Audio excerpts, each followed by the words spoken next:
안녕하세요. 반갑습니다. 피부과 전문의 최혜진입니다. 이제 정말 봄이 온 것 같은데요. 벚꽃이 예쁘게 활짝 폈습니다. 이 시기가 짧은 만큼 정말 더 아쉬워서 봄꽃 구경 잘 하셨으면 좋겠는데요. 오늘 제가 말씀드릴 내용은 갱년기에 생기는 홍조 얘기예요. 갱년기라는 것이 우리 통상적인 여성의 폐경 연령을 기준으로 평균 50세 전후를 따졌을 때 한 5년 정도, 45세에서 55세 사이를 가리키는데요. 이때 굉장히 불편한 많은 증상들이 생기죠. 이 홍조도 갑자기 생겨서 굉장히 사람을 당혹스럽게 하는 증상인데요. 그래서 오늘은 갱년기에 생기는 홍조, 우리가 어떤 것들을 주의해야 되는지 말씀드려 보도록 하겠습니다. 갱년기 홍조 증상은 왜 생길까요? 우리가 평상시에 에스트로겐 호르몬이 정상일 때는 체온 조절하는 시상 하부에서는 굉장히 요런 체온 정상 범주를 넓게 잡아요. 그래서 어느 정도 우리 체온이 늘상 하루 종일 같은 게 아니고 아침, 점심, 저녁 조금씩 바뀔 수 있거든요. 하지만 시상하부에서는 '아 이 정도는 괜찮아.' 그러고 아무런 이제 반응을 하지 않고 좀 유지를 할 수 있게 만드는데요. 이제 갱년기가 되면서 여성 호르몬이 떨어지면은 이렇게 뇌에 어떤 시그널을 주는 것도 조금 이상해지고 뇌도 반응을 조금 예민하게 합니다. 그래서 원래 '이 정도가 안전하다.'라고 생각하고 있었는데 이 시기가 되면은 굉장히 이 안전 마진의 폭이 좁아져요. 그래서 조금만 체온이 올라가도 우리 뇌는 '아 체온이 올라갔어. 이제 조금 낮춰야 돼.'라고 해서 시그널을 막 주는데요. 보통 체온을 낮추는 시그널은 두 가지죠. 이렇게 얼굴의 혈관을 갑자기 확장시켜서 직접적으로 열을 발산하는 방법이 있고 또 땀이 막 나게 해서 체온을 떨어뜨리는 방법이 있습니다. 그런데 생각해 보세요. 잘 자고 있는데 갑자기 열감이 조금 느껴지면서 얼굴에 홍조가 시작되더니 그다음에는 막 땀이 나고 이제는 춥습니다. 이러면 우리 잠을 제대로 잘 수가 없겠죠. 그래서 보통 요렇게 갱년기에 생기는 그 뭐 야간 홍조, 야간 발한 이런 것들은 내 수면도 조금 망가뜨리게 할 수 있기 때문에 가뜩이나 갱년기여서 뭐 체력도 저하되고 피곤한데 아침에 조금 개운하게 잠을 잘 자고 일어나지 못했기 때문에 하루 종일 피곤하죠. 그래서 요약해서 말씀드리면 갱년기에 요런 갑자기 체온이 갑자기 올라가지도 않았는데 뇌가 일단 기본적으로 체온을 정확하게 인식도 못하고 작은 체온 변화에도 굉장히 과잉 반응을 하게 만들어요. 그게 바로 호르몬 레벨이 저하되는 것과 연관이 있습니다. 다행히 우리 뇌는 적응을 할 수 있기 때문에 어느 정도 시간이 지나면 요런 홍조 반응 따라오는 뭐 발한 요런 것들은 좀 차차 얌전해지는데요. 제가 강조드리고 싶은 것은 이 갱년기 홍조가 누구나 다 짧게 지나가는 것은 아니고 어떤 분들은 굉장히 심하게 오랫동안 고생하실 수도 있고 홍조가 단순히 홍조에서 끝나는 게 아니고 2 차적인 다른 문제, 피부의 다른 문제를 유발할 수도 있습니다. 그래서 그런 부분에 대한 설명 조금 더 드려 볼게요. 주사라는 병에 대해서 조금 말씀을 드려 봐야 될 것 같은데요. 주사는 기본적으로 이렇게 얼굴 중심부에 만성적인 염증이 생기는 병이에요.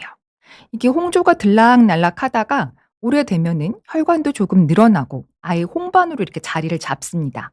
염증도 많이 생기고 코도 이렇게 조금 염증 반응 때문에 코가 커지기도 해요. 안증상이라고 해서 눈도 조금 따갑고 불편하고 충혈도 잘 생기고요. 굉장히 염증이 잘 생겨서 불편한 병인데 이 병도 처음 시작에는 홍조가 조금 들락날락하거든요. 그러다가 이게 홍조가 들락날락하다가 얼굴에 홍반으로 자리 잡을 만큼 굉장히 인제 혈관이 많이 늘어난 상태가 되는 거죠. 그러면서 2 차적으로 염증이나 이런 부분들이 생길 수가 있어요. 그래서 이 홍조는 단순히 홍조로 끝나지 않고 어떻게 보면은 피부를 조금 더 예민하게 만드는 그런 기폭제 역할을 할 수도 있습니다. 요 논문은 갱년기에 발생하는 주사 환자들 어떤 임상적인 특징이 있는지 조금 비교해 본 논문이었는데요. 아까 제가 갱년기가 한 45세, 55세 요 정도라고 말씀드렸잖아요. 갱년기 증상 자체가 한 요 정도로 지속이 될 수 있고요. 주사, 로자세아도 물론 젊은 분들도 많은데 중년 이상의 여성한테 조금 더 잘 생겨요. 그리고 45세 이상에서는 좀 더 증상이 심합니다. 게다가 이 주사의 발병 원인에 호르몬도 조금 이상하게 꼽히기 때문에 이 논문에서는 그러면 이 갱년기에 주사의 그런 임상적인 증상과 호르몬 레벨이 어떤 관계가 있는지를 좀 살펴보았어요. 일단 인제 연구에 포함된 환자들의 증상을 보면은 우리가 혈관성 주사, 염증성 주사 이렇게 나눌 수 있는데, 혈관성 주사 그러니까 굉장히 얼굴이 붉어지고 혈관 확장이 생기고 그런 증상이 조금 더 심했죠. 그래서 보시면은 지속적인 홍반이라든가 모세혈관 확장, 그리고 또 홍조, 요런 증상들이 많았고, 뒤이어서 염증 요런 것들도 있었습니다. 보시면은 이렇게 모든 환자들이 혈관성 주사로 조금 고생을 하고 있었고, 그중에 일부는 이렇게 염증이 생기는 농포성, 염증성 주사가 같이 있었는데요. 요게 인제 결과가 되는 도표죠. 이 주사의 증상의 심각도가 여성 호르몬 수치와 연관이 있었거든요. 자, 요 표를 보시면은 요게 바로 혈관성 주사인데요. 회색, 빨간색, 파란색 순서로 증상이 경하고 보통이고 심한 이런 순서예요. 요 순서에 따라서 여성 호르몬 레벨이 뚝뚝뚝 떨어지는 걸 보실 수가 있어요. 그래서 이것이 '증상이 이렇게 심할수록 여성 호르몬이 떨어지는 정도가 좀 더 심하구나.' 이런 것들을 조금 뒷받침해 주는 그런 논문이었고요. 그래서 어떻게 보면은 어떤 이런 호르몬 감소하는 것이 증상의 중증도와 연관이 있다는 것은 그만큼 에스트로겐이 우리 피부에서 역할을 조금 크게 하고 있었다고도 볼 수 있는데, 바로 이런 것들이 에스트로겐 보호 가설로 설명이 될 수가 있어요.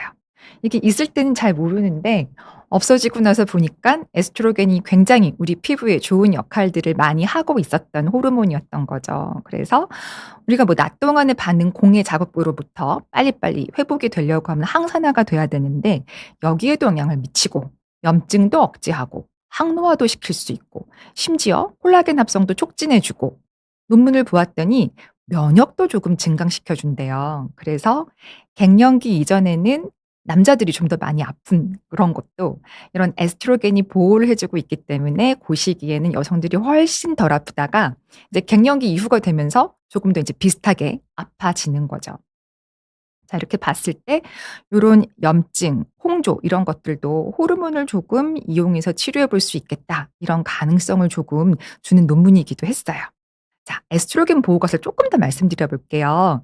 이게 나이가 들면서 콜라겐이 이렇게 감소하는 것은 피부 탄력에도 굉장히 중요하지만 홍조에도 영향을 미칩니다. 이게 혈관이라는 게 조금 덜 늘어나게 하려고 하면은 닫히고 있는 콜라겐 조직이 굉장히 치밀하면 치밀할수록 좋아요. 그런데 콜라겐 합성이 떨어지면은 좀 더 혈관이 잘 늘어날 수 있잖아요. 그런데 에스트로겐이 인제 갱년기 이후로 점점 감소해서 콜라겐 합성이 조금 더디되고, 또 우리 피부를 촉촉하게 유지시켜 주는 히알루론산 이런 것들도 합성이 덜 되고, 또 상처가 났을 때 빨리 아물게 하는 효과 이런 것들도 더디게 하기 때문에 굉장히 그동안 하고 있었던 에스트로겐이 피부에 대한 보호 효과, 피부막을 잘 유지하고 있었던 효과가 갱년기 이후에는 점점점 떨어지고 있는 거죠. 실제적으로 아까 제가 인제 그 홍조라는 증상이 갱년기 고때도 생길 수 있지만, 환자분들 얘기를 좀 들어보면은 조금 다른 얘기들도 하십니다. 내가 폐경은 10 년, 15년 전이었는데 갑자기 홍조하고 피부 예민함이 지금 심해진다고 하시는 분들이 굉장히 많으세요. 60대 중후반 환자분들이 이런 증상들로 조금 고생을 하시는데, 자, 이런 증상들을 에스트로겐 보호 가설에 입각해서 설명을 해 보면 우리가 인제 이 50세 이후에는 점점 피부가 어떻게 보면은 이제 보호할 수 있는 힘이 떨어지고 있는 거잖아요. 그런데 내가 젊어서 조금 홍조의 경향이 있었는데 뭔가 피부에 계속 안 좋은 자극을 준다든가 하는 것들이 굉장히 사소하게 피부에 염증을 만들 수도 있는 거예요. 아까 제가 홍조 자체가 2 차적으로 피부를 좀 더 예민하게 만들 수 있는 기폭제가 된다고 말씀드렸잖아요. 그래서 오히려 인제 갱년기 전후에는 홍조 증상만 조금 있던 분들이나, 혹은 아예 인제 폐경이 10여 년 지난 이후에도 피부 장벽이 굉장히 예민해져서 홍조하고 예민한 증상이 오히려 심해져서 오시는 분들도 많으세요. 쉽게 말씀을 드리면은 혈관이 조금 불필요하게 많거나 늘어나 있으면 그만큼 외부 자극 이런 것들에 대해 센서, 안테나 초기 발달한 거거든요. 그래서 둔감하게 지나갈 수 있는 것들이 굉장히 내 피부로 하여금 과민하게 반응할 수 있는 그런 중간 매개체가 될 수가 있어요. 그래서 피부를 좀 더 예민하게 만드니까 염증도 잘 생기고 또 피부가 조금 장벽이 손상되는 폭도 좀 더 커지는 거죠. 그리고 내가 무심코 뭔가 스킨케어를 잘하고 있다고 생각했는데 오히려 내 피부 장벽을 망가뜨리고 있을 수도 있어요. 염증이 있으신 분들은 좀 더 이렇게 클렌징을 열심히 하려는 그런 경향을 보이시거든요. 근데 우리 얼굴 피부는 빨래를 하시면 안 돼요. 얼굴 피부로 빨래를 하시는 분들도 많으시던데 굉장히 섬세하게 닦아야 됩니다. 심지어 인제 우리 어머님들 여쭤보면은 사우나에 가서 모공이 활짝 열린 상태로 피부가 젖어 있어서 굉장히 예민한데 몸을 밀던 때타월로 슬쩍 인제 얼굴도 스크럽을 하시는 거예요.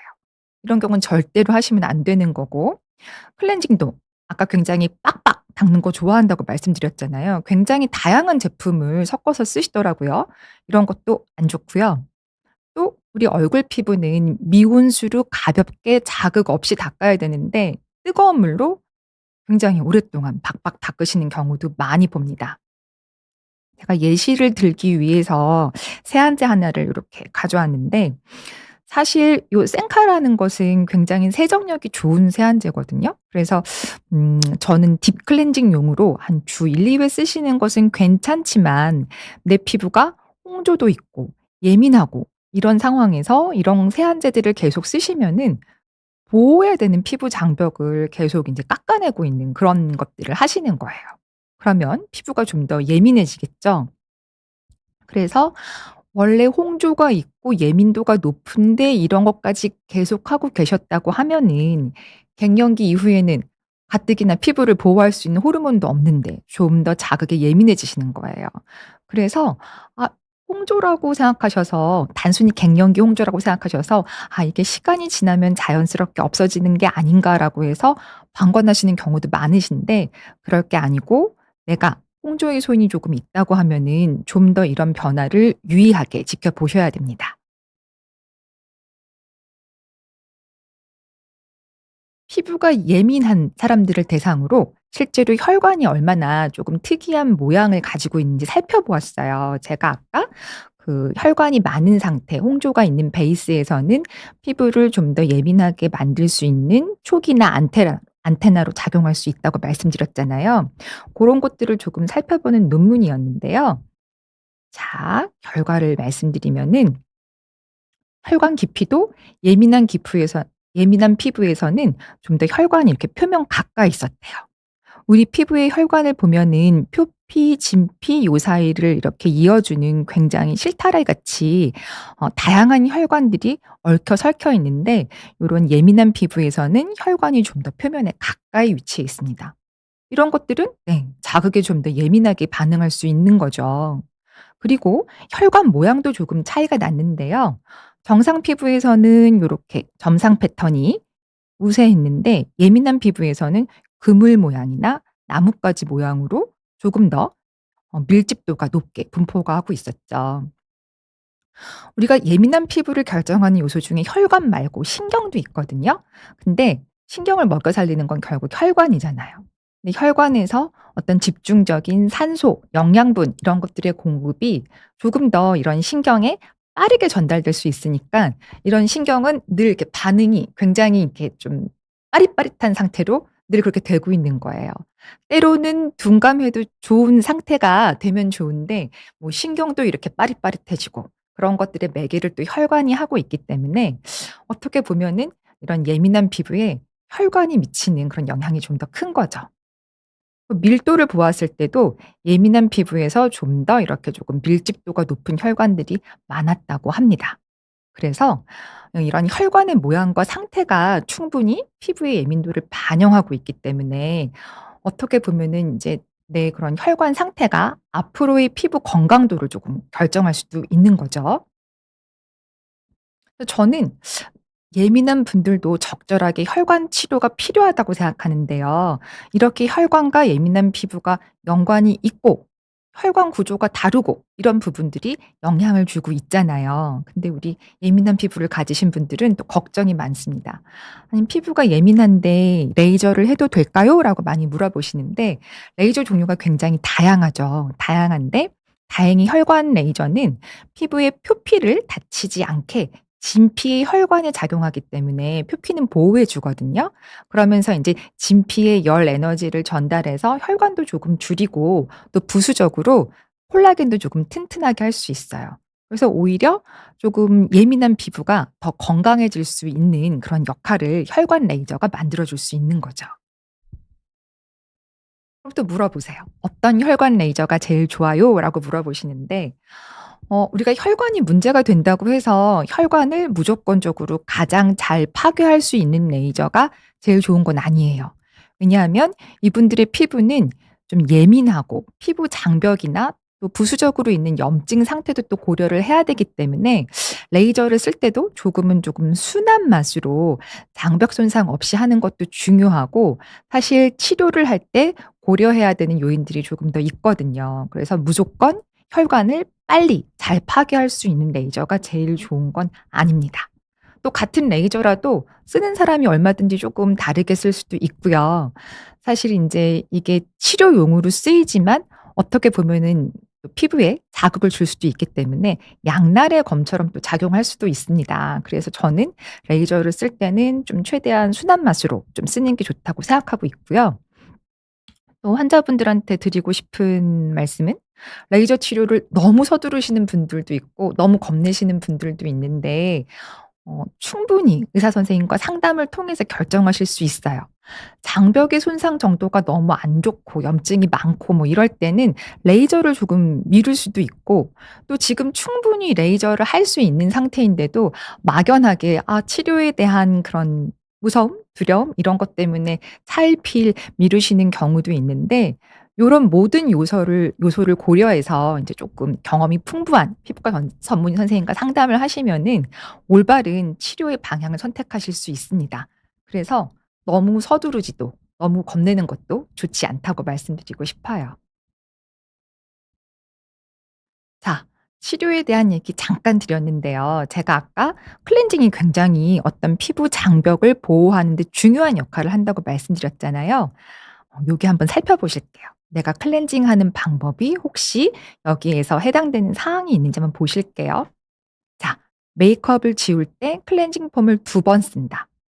이거를 이중 세안이라고 말씀하시는 경우도 있는데 이거는 같은 세안제를 2번 쓰시는 거지 엄밀한 의미의 이중 세안은 아니에요. 그리고 눈 주변에 화장을 지울 때도 별도의 리무버 없이 그냥 폼만 이용해서 반복해서 문질러서 지우시는 분들도 계신데 자극이 될 수 있습니다. 또 피부 타입과 관계없이 클렌징 밤이나 오일이 편하니까 이런 것들을 좀 더 많이 쓰시는 분들도 계시고요. 무조건 1차 클렌징을 할 때 화장솜을 이용해서 이렇게 닦으시는 분들도 있어요. 그리고 또 클렌징을 하고 나서 얼굴이 당김에도 불구하고 '나는 조금 더 깨끗한 세안, 뽀득 세안이 좋아서 이렇게 좀 닦이는 세안제를 계속 쓴다.' 하시는 분들도 계시는데 좋지 않으니깐 제가 리스트를 만들었겠죠. 그래서 장벽 보호가 굉장히 중요한 예민 피부의 클렌징은 요렇게 하셨으면 좋겠습니다. 이중 세안은 언제 필요할까요? 저는 선크림 이상을 쓰시는 분들은 이중 세안을 하셨으면 좋겠는데요. 물론 인제 선크림도 요새는 조금 더 쉽게 닦이는 제품 이지워시 타입 요런 것들은 클렌징 폼으로도 쉽게 닦이는 경우가 많아요. 그런데 우리 예민한 피부를 가지신 분들은 그 선크림 중에서도 어떻게 보면은 쪼끔 돌가루와 같은 징크, 티타늄 이렇게 무기자차를 많이 쓰신단 말이죠. 이게 잘 안 지워져서 클렌징 폼만으로는 잘 닦기가 어렵고 이중 세안을 해 주시는 게 좋기 때문에 저는 화장 안 하고 선크림만 발라요." 하시는 분들도 이중 세안을 하실 것을 권해 드리고 싶고요.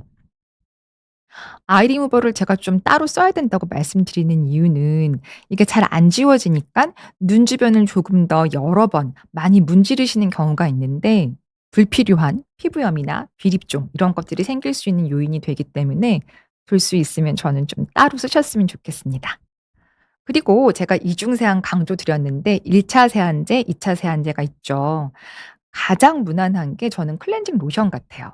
왜냐하면 밤이나 오일은 굉장히 편하긴 편한데 피부 장벽이 조금 얇고 튼튼하지 않으신 분들은 좀 더 내 피부를 잘 보호해야 되는 기름막도 잘 닦아낼 수 있거든요. 그래서 클렌징 로션으로 1차 세안을 하시는 게 좋고요. 이제 좀 교육이 잘 되셔 가지고 "아 저는 이중 세안 잘하고 있어요." 제품도 뭐 클렌징 로션, 클렌징 폼 잘 쓰시는데 방법에서 디테일에서 쪼끔 틀리시는 분들도 많더라고요. 인제 1차 세안을 하실 때도 클렌징 로션을 쓰시기 전에 인제 세수를 하러 딱 들어가서 물로 한번 얼굴에 끼얹고 그다음에 클렌징 로션을 쓴다고 하시는 분들도 계시고 또 클렌징 로션을 바르고 나서 충분히 유화시키는 그런 작업 없이 바로 물세안으로 1차 세안을 하시는 경우도 있어요. 헷갈리실 수 있는데 제가 조금 더 자세히 말씀을 드리면 일단 1차 세안을 할 때 우리가 클렌징 로션을 바를 때는 손도 얼굴도 물기가 없는 상태여야 돼요.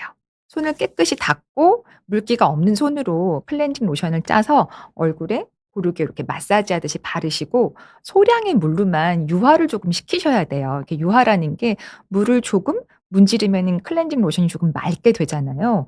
고렇게 하면서 지우는 작업이 있어야 됩니다. 너무 서둘러서 물을 이렇게 껴안게 되면은 잘 지워지지도 않고 오히려 클렌징 로션에 기름기만 남아 있을 수가 있거든요. 그래서 일 차적으로 고렇게 잘 닦아 주시고 나서 클렌징 젤이나 클렌징 폼으로 2차 세안을 하시는 게 맞아요. 고렇게 하셨으면 좋겠고요. 소득 세안이라는 것은 우리가 인제 딥 클렌징으로 생각하시면 되는데 매일매일 아침 저녁으로 그렇게 필요하지 않아요. 그리고 약산성 세안제를 처음 쓰시면은 이게 좀 느낌이 미끄덩하거든요. 그래서 왠지 잘 닦여지지 않는 것 같다고 말씀하시면서 더 연거푸 닦으시는데 원래 그렇게 닦이는 게 맞습니다. 그래서 우리가 데일리로 쓰시는 클렌저는 좀 요렇게 순한 제품 쓰셨으면 좋겠고 소득 세안은 피부 타입에 맞게 주 1-2회 정도 딥 클렌저 정도로 쓰셨으면 좋겠어요. 그리고 또 인제 예민하고 붉어지시는 분들한테 제가 자외선 얘기 꼭 말씀드리는데 날씨가 겨울 내내 춥다가 이렇게 꽃도 피고 그러면 외출하고 싶으시잖아요. 근데 흔히들 봄볕에 대해서 그렇게 주의를 잘 기울이지가 않으시더라고요. 봄볕이 굉장히 자외선이 강하거든요. 우리가 인제 겨울철에는 햇볕도 잘 안 보고 멜라닌 합성도 거기에 따라서 쪼끔 적게 되어 있어요. 이게 멜라닌이 우리의 그 자외선으로부터 피부를 보호해 주는 우산 같은 존재인데 얘네들이 덜 만들어져 있는 상태로 무방비 상태로 좀 나가게 되시는 거예요.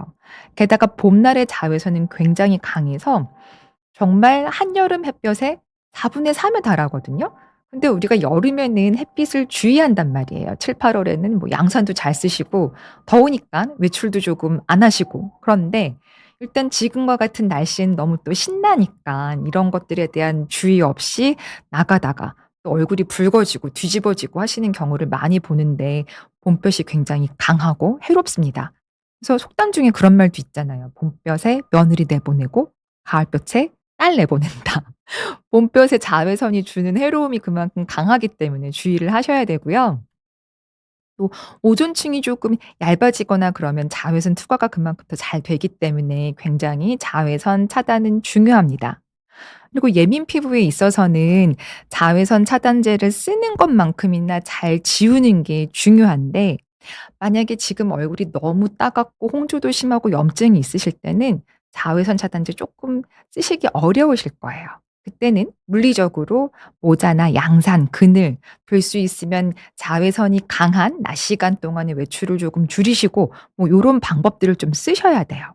그리고 지우실 때도 아까 말씀드린 이중 세안으로 지우시는데 사실 세안이라는 것 자체가 피부 장벽에는 어떻게 보면 쪼끔 계속 깎아낼 수 있는 그런 역할을 하기 때문에 정말 염증이 심하고 예민하실 때는 요런 것들을 잘 생각해서 밸런스 있게 조절하시는 게 좋습니다. 그리고 또 이제 봄날에 내 피부를 좀 자극할 수 있는 게 자외선 말고도 미세먼지, 황사, 바람 이런 것도 다 작용할 수 있기 때문에 예민하고 홍조가 잘 생기시는 피부를 가지신 분들은 이런 날씨 정보를 조금 주의를 기울여서 들으시는 것도 좋을 것 같아요.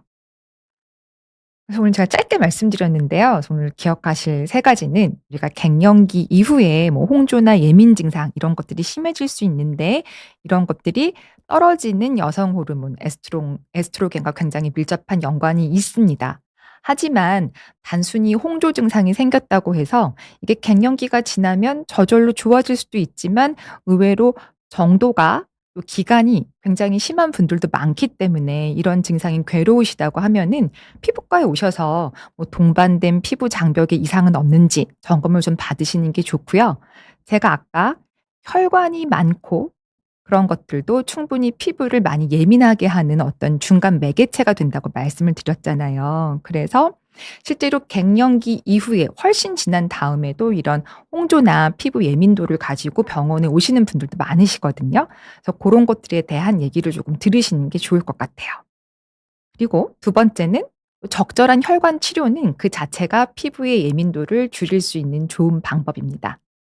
또 마지막으로 내가 매일매일 하고 있는 내 피부가 좋아지라고 하고 있는 스킨케어가 어떻게 보면은 내 피부 타입과 관계없이 피부 장벽을 망가뜨리고 있을 수도 있어요. 그래서 최근에 피부가 조금 예민해지고 트러블이 생기고 뭔가 변화가 생겼다고 하면은 요런 스킨케어에 대한 방법도 피부과에 오셔서 상담을 잘 받으셨으면 좋겠습니다.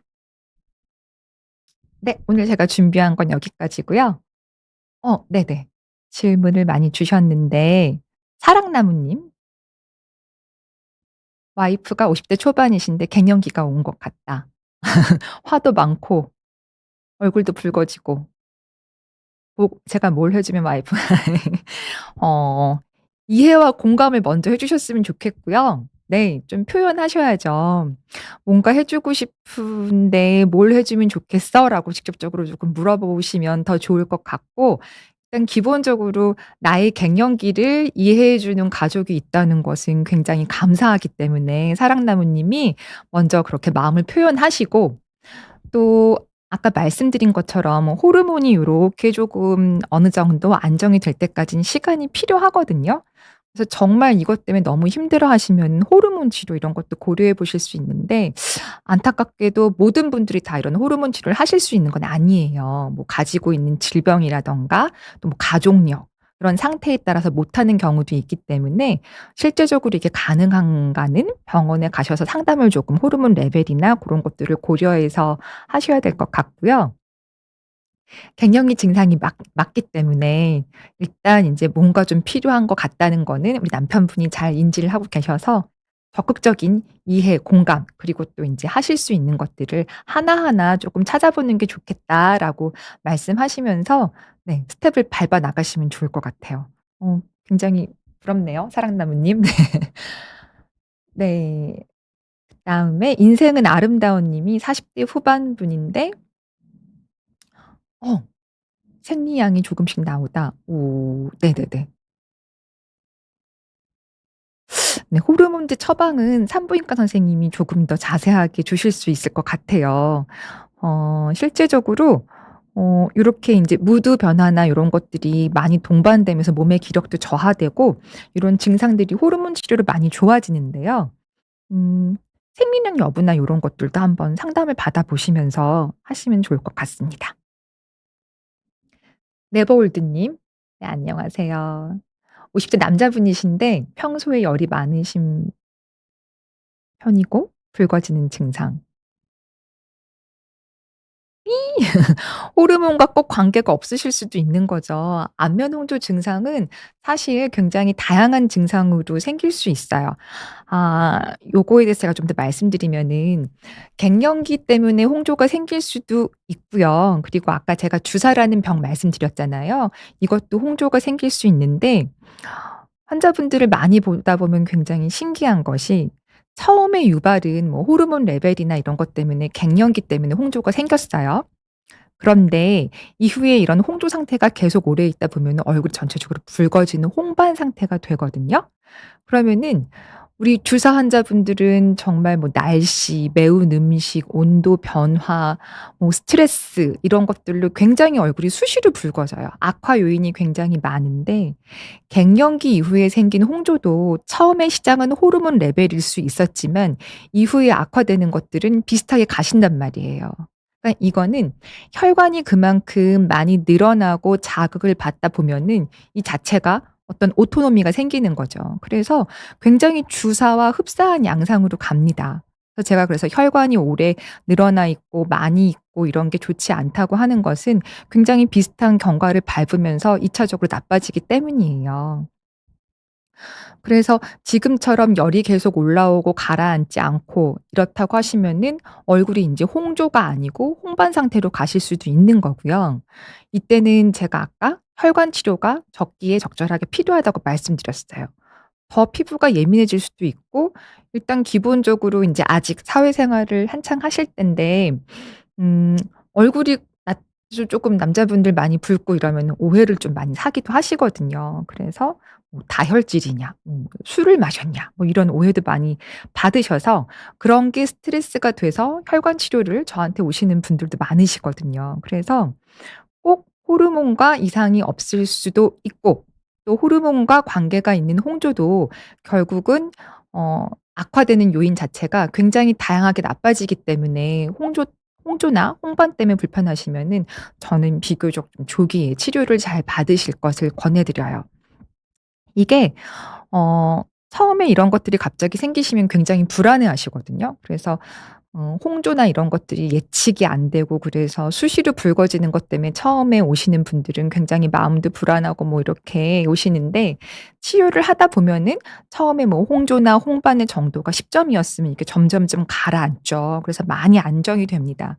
그럼 이후에 물론 홍조 홍반은 재발할 수 있어요. 악화 요인이나 이런 것들을 계속해서 인제 라이프 스타일도 좀 바꾸시고 조심을 하셔야 되거든요. 근데 다시 오실 때 점수를 보면은 10 점은 아니더라고요. 뭐 한 3-4점 정도에서 "아 얼굴 어때요?"라고 물어보시기도 해서 일단 쪼끔 증상이 심할 때 초기에 집중적인 치료를 하는 것은 그래서 굉장히 중요하다고 생각해요. 우리 불도 쪼금 이렇게 불씨가 있을 때 꺼야지 잘 꺼지잖아요. 이게 막 불길이 치솟고 이럴 때는 뭘 해도 잘 꺼지지 않고 굉장히 오래 갈 수 있어요. 그래서 요런 것들은 병원에 오시면은 하실 수 있는 방법들이 있습니다. 그리고 뭐 혈관 레이저 하면서 단지 뭐 일 주일에 한 번씩 레이저 하시는 게 다가 아니고 뭐 레이저는 뭐 격주로 하시면서 사이사이에 뭐 피부 장벽을 조금 튼튼하게 하는 치료도 하실 수 있고 먹는 약이나 이런 것들도 있기 때문에 네 남자분들도 치료를 굉장히 많이 하세요. 그래서 어 비뇨기과 호르몬 이상 없으셔도 얼마든지 홍조가 생길 수 있기 때문에 치료를 피부과에서 잘 받으시면 될 것 같습니다. 네. 블랍 님이 "집에 있어도 선크림 바르는 게 좋을까요?" 창 가까이 있는 시간도 꽤 되신다고 하시네요. 창문을 통과하는 자외선이 있죠. 근데 내가 얼마나 창 가까이 계신가도 또 중요합니다. 사실 인제 그 창문을 투과하는 양은 쪼금 미미할 수도 있는데 예를 들어서 인제 집에 그냥 계시는 정도라 그러면 내가 조절할 수 있잖아요. 저는 근데 음 나쁘게 직장에 출근을 하는데 하필이면 창 옆이라 그러면 될 수 있으면 선크림 바르실 걸 저는 권해 드려요. UVA, UVB 모두 중요하고요. 이게 투과도가 낮아도 장시간 정도 계속 받으면은 피부 노화와도 연관이 있을 수 있기 때문에 내가 얼마나 오래 창가에 있는가 이것도 중요합니다. 그리고 사실 집에 계속 계신 게 아니고 아침에 우리가 어떤 스킨케어를 하고 외출도 수시로 하잖아요. 그래서 저는 선크림은 그냥 루틴으로 스킨케어 루틴으로 아침에 로션 바르시고 선크림 정도는 바르시고 하셨으면 좋겠고 뭐 예를 들어서 인제 뭐 실내에서 내가 격렬하게 뭐 땀을 흘리고 운동하거나 이럴 때는 오히려 쪼금 닦아내고 모공을 열고서 인제 뭔가 배출해 주는 게 좋으니까 그럴 때는 지우는 게 좋지만 사실 우리 집에 있다가도 외출도 하고 그래야 되기 때문에 그냥 루틴처럼 '로션 다음엔 선크림.' 이렇게 생각하셨으면 좋겠어요. 그리고 송하연 님이 질문 주셨는데 30대 후반 이건 갱년기 증상은 아니신 것 같아요. 30대 후반이 제가 아까 갱년기는 쪼금 폐경 전후에서 이렇게 생기는 거여서 그냥 우리가 갱년기와 관계없이 나이가 들면서 신진대사가 점점 떨어지니깐 먹는 것에 비해서 소비량은 그만큼 줄어들잖아요. 그래서 나이가 들면서 살은 점점 찝니다. 그래서 꼭 갱년기 다이어트는 아니고 네 그냥 인제 통상적인 우리가 나이살이라고 부르는 대사가 조금 떨어지는 그런 건데요. 다이어트. 네. 어 다이어트를 하시려면 기본적으로 음식과 운동 이게 좀 보편화가 보편적으로 습관이 돼야 되는데 사실 체중을 줄이려고 하면은 음식을 줄이는 게 먼저고요. 근데 조금 더 길게 30대 후반이면 아직 젊으시잖아요. 쪼끔 더 길게 뭐 갱년기까지 보신다고 하시면은 내가 에너지를 잘 소비할 수 있는 몸을 만드는 게 중요하니까 운동을 같이 꼭 하셨으면 좋겠어요. 특히 근육 운동. 네. 일단 좀 살을 빼는 목적으로 여자분들이 제일 먼저 하시는 게 유산소 운동 뭐 이런 거잖아요. 근데 유산소와 더불어서 근육 운동을 계속 꾸준히 해 주시는 게 굉장히 중요해요. 근육이 음 어떻게 보면은 인제 계속해서 여러 가지 건강을 지켜줄 수 있는 보유고거든요. 그래서 아직 젊으시기 때문에 쪼금 길게 보시고 음식과 운동을 병행하시는 그런 아주 기본적인 방법이긴 한데 그런 방법에 조금 더 충실하셨으면 좋겠습니다.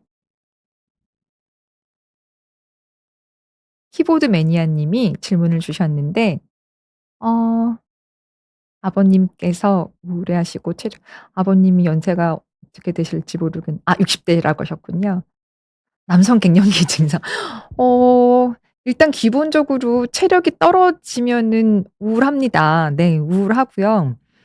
나이가 들면서 사실 인제 그 정신력 이런 것도 어쩔 수 없이 조금 약해지는 것도 맞아요. 내가 그동안 살아왔던 그런 것들에 비해서 체력이 떨어지면서 뭔가를 하고 싶은데 몸이 따라가지 않는다는 것도 체력적인 그런 절감을 많이 하실 연세잖아요. 그래서 갱년기 증상이라는 것이 뭐 홍조 증상 이런 것들도 해당되지만 이런 거 이외에도 갱년기 자체가 나의 체력 저하를 가져오고 거기에서 또 필연적으로 따라오는 심리적인 우울, 불안 이런 것들도 어쩔 수 없이 겪게 되는 그런 증상인데 또 우리가 심리적인 것에 몸이 영향을 또 많이 받잖아요. 그래서 아버님이 부쩍 이렇게 하신 것 같다고 하시면은 키보드 매니아 님이 쪼금 대화도 많이 하시고 영양제도 쪼금 사 드리시고 또 같이 걷기도 하시고 기력을 조금 끌어올릴 수 있는 그런 것들이 기본적으로 수반이 됐으면 좋겠고요. 지금 뭐 딱히 다른 병은 없고 뭐 기분이라든가 체력 저하가 문제이신 것 같은데 치료 방법이라기보다는 기본적인 그런 상태를 조금 올려주시면 좋을 것 같아요. 오곡음료 님이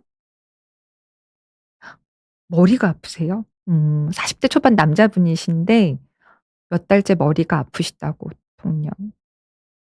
두통도 갱년기 증상 중에 하나일 수도 있죠.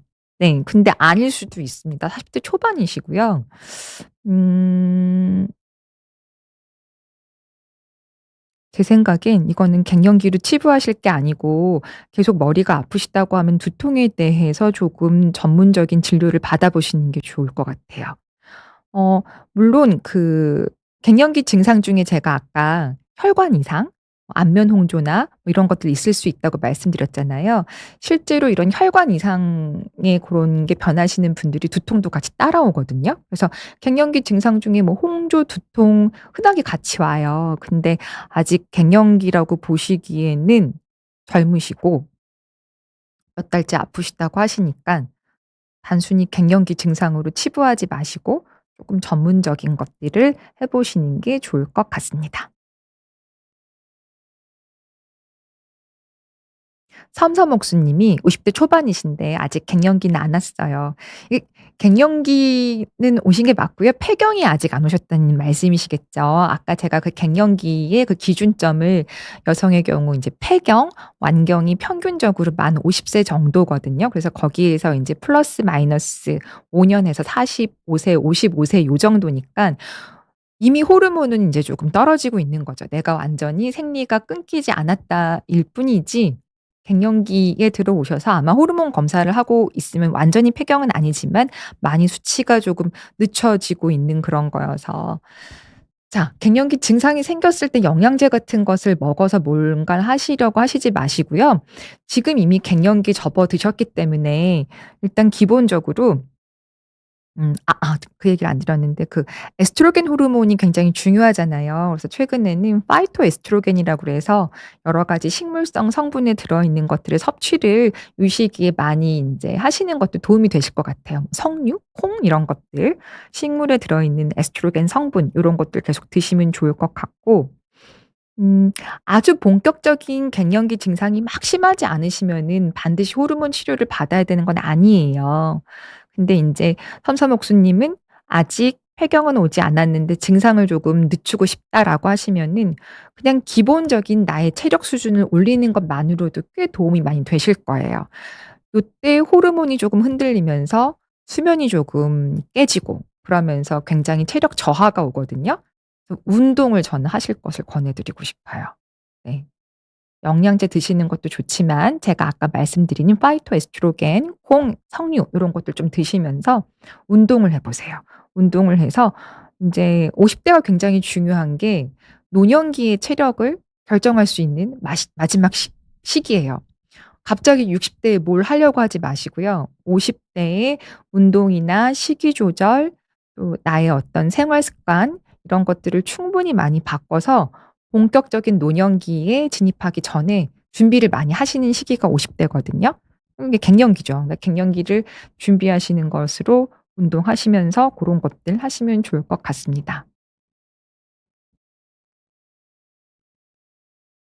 발리 가고파 님이 50대 중반이신데 잠을 잘 못 주무신다고요. 밤에 식은땀 나고 열감도 있고. 네, 이게 전형적으로 네 호르몬 때문에 그 뇌에서 좀 더 과도하게 반응을 하는 거죠. 체온이 실제로 많이 올라가지 않았는데도 체온을 낮추기 위해서 땀도 내고 그러니까 잠이 깨지고 등이 땀으로 젖어 있는데 계속 자기가 어려워요. 그래서 환자분들 중에는 '아 샤워를 할 수밖에 없다.' 샤워를 하게 되면은 잠을 자다가 샤워를 하시는데 계속 숙면을 취하기가 어렵죠. 그래서 갱년기 증상의 하나라고 생각이 돼서 50대 중반이시면은 이미 폐경은 오신 것 같거든요. 그래서 내 몸이 지금 호르몬 치료로 이런 것들을 조절을 받으실 수 있는지 고거를 조금 보시고 저도 이런 경우에 운동을 꼭 권해 드리고 싶고요. 또 단순히 잠이 문제라고 하면은 이럴 때는 멜라토닌 요런 것도 쪼금 드셔 보시는 것도 도움이 됩니다. 나이가 들면서 멜라토닌의 그 분비량도 줄어들거든요. 우리 송가체에서 원래 밤이 되면은 자연스럽게 멜라토닌이 이렇게 나오면서 "졸려." 뭐 이런 시그널을 해야 되는데 양이 줄어들어서 굉장히 이게 숙면을 오랫동안 유지하는 데 힘들어요. 그래서 멜라토닌을 드시는 것도 도움이 될 것 같은데 일단 지금 굉장히 이것 때문에 뭐 땀도 나고 이러신다고 하시면은 호르몬 레벨을 한번 체크해 보시면서 고런 것들 도움 받으시는 것도 도움이 되실 것 같아요. 양미자 님이 69세 여성분이신데 아침에 자고 일어나면 입안이 쓰리고 입마름이 심하다고. 이게 에스트로겐이 참으로 여러 가지 역할을 하는데 굉장히 뭐 점막이나 피부도 위축이 되면서 원래 원활하게 돌아가야 되는 것들도 잘 못하는 경우가 많아요. 그리고 지금 69 세라고 하시면은 이때 어떤 호르몬 네네네. 굉장히 이게 점막이나 이런 것도 그 분비가 원활하게 되기가 어렵기 때문에 힘드신데 글쎄요. 입안이 쓰고 입마름이 심하다고 했을 땐 제 생각에는 이게 뭔가 잘 분비가 안 되고 있기 때문에 그런 게 심하신 것 같거든요. 그래서 인제 쪼끔 물을 많이 드시고 조금 더 물 보충을 조금 해 주시는 방법 요런 걸 써 보시는데 네 그쵸. 자고 있는 동안에 그러시니까 굉장히 힘드실 것 같아요. 제가 쪼끔 더 자세한 답변 드리면 좋을 것 같은데 요 부분은 네 고 정도 드릴 수 있을 것 같습니다.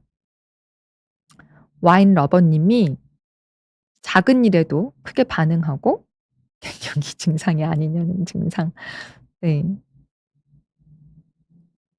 음. 40대 중반인데. 어 사실 인제 40대 중반이시면은 인제 슬슬 갱년기에 돌입하실 때는 됐는데 인제 우리 남편분들이 요런 실수를 좀 많이 하시더라고요. 그냥 인제 음 작은 다툼에도 뭔가 이렇게 부인이 어떤 반응을 보였을 때 예상보다 쪼끔 반응이 크면 "당신 갱년기 아니야?" 막 이런 식으로 좀 무안하게 만드는 분들이 좀 있으신 것 같은데요. 갱년기 증상일 수도 있고 아닐 수도 있는데 음 남편분이 그렇게 하시면 안 될 것 같고요. 이런 게 있으면은 아무래도 조금 더 인제 화가 많이 나고 예민해지시죠. 가장 이해받고 싶은 그런 분들인데 그런 상대한테 그런 반응을 받으면은 그러실 것 같아요. 그래서 어 이런 경우는 아직 다른 증상이 없으시니깐 감정적인 부분에서 조금 더 예민하게 반응했더니 화가 나서 밤에 잠이 잘 안 오신 거잖아요. 이런 것들은 두 분이 쪼끔 대화로 풀어 보셨으면 좋겠어요. 네. 작은 일에 크게 반응하는 것은 얼마든지 그럴 수 있습니다. 이게 사람마다 음 놀람의 정도나 또 반응하는 게 다르잖아요. 그런 거는 인제 개인의 성격 차인데 그거를 인제 단순히 40대 중반이기 때문에 갱년기 증상이라고 하시면은 듣는 와인 러버님이 더 속상하실 것 같아요. 네. 단순히 이렇게 예민해지시는 건 갱년기 증상이라기보다는 네 성격 차이에서 오는 쪼끔 네 서운함이 좀 섞인 것 같습니다. 제가 오늘 갱년기에 생기는 홍조 얘기 또 피부과적인 얘기 이렇게 드렸더니 다른 얘기들도 많이 물어봐 주셨는데 조금 더 제가 인제 피부과 외적인 것도 많이 알아서 충분히 답변 드렸으면 좋겠는데 네 저는 아무래도 갱년기와 연관한 홍조 얘기를 준비하다 보니 약간 답변 부분이 부족하지 않았나 싶은데요.